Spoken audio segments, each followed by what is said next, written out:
საქართველოს ეროვნულ მუზეუმს ცნობილი ქართველი მხატვრის თემო ჯაფარიძის 5 ფერწერული ნამუშევარი საჩუქრად გადაეცა. ინფორმაციას კულტურის სამინისტრო ავრცელებს.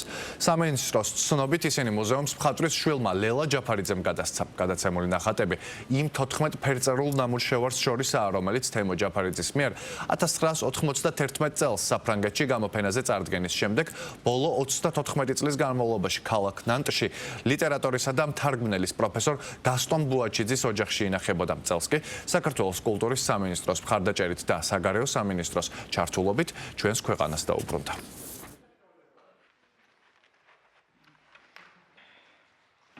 ქართველი მხატვრის თემო ჯაფარიძის 14-მდე ნამუშევარი დააბრუნა კულტურის სამინისტრომ საფრანგეთში საქართველოს საელჩოს დახმარებით და მადლობა საგარეო საქმეთა სამინისტროს ყველა თანამშრომელს, ვინც მოგვეხმარა.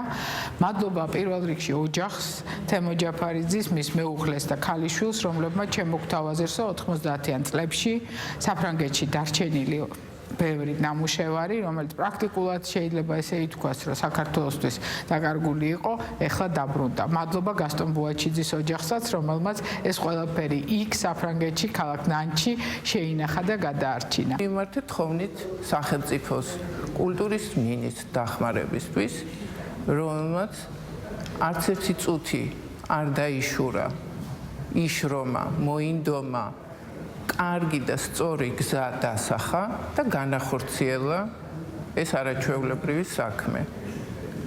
ჩვენ საპასუხოდ მადლიერების ნიშნად 5 ნამუშევარს გადავცემთ სახელმწიფო მუზეუმს, ხელოვნების მუზეუმს.